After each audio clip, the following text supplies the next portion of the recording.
పరిశుద్ధ గ్రంథం ఛానల్ వీక్షిస్తున్న ప్రతి ఒక్కరిని దేవుని పేరిట వందనాలు తెలియజేసుకుంటున్నాం.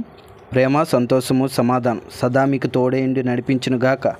నిన్నటి దినాన కీర్తనల గ్రంథము 3వ అధ్యాయం చదువుకున్నాం. ఈరోజు కీర్తనల గ్రంథము 4వ అధ్యాయం చదువుకున్నాం.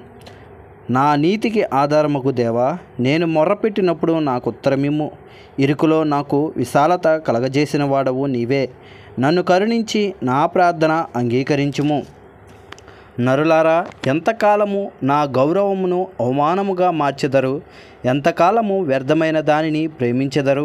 ఎంతకాలము అబద్ధమైన వాటిని వెతికెదరు? యెహోవా తన భక్తులను తనకు ఏర్పరచుకొనుచున్నాడని తెలుసుకొనుడి. నేను యెహోవాకు మొర్రపెట్టగా ఆయన ఆలకించును. భయము నొంది పాపము చేయకుడి.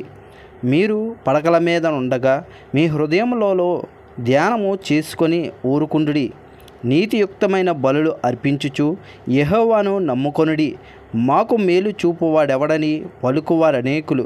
యెహోవా, నీ సన్నిధి కాంతి మా మీద ప్రకాశింపజేయుము.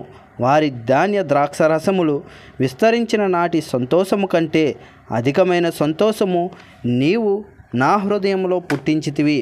యెహోవా, నెమ్మదితో పండుకొని నిద్రపోవుదును. నేను ఒంటరిగా నుండినను నీవే నన్ను సురక్షితంగా నివసింపజేయుదువు. ఇంతటితో కీర్తనల గ్రంథము 4వ అధ్యాయం పూర్తయింది. రేపటి దినాన కీర్తనల గ్రంథము 5వ అధ్యాయం చదువుకున్నాం. ప్రేమ, సంతోషము, సమాధానం సదా మీకు తోడేండి నడిపించునుగాక. ఆమేన్.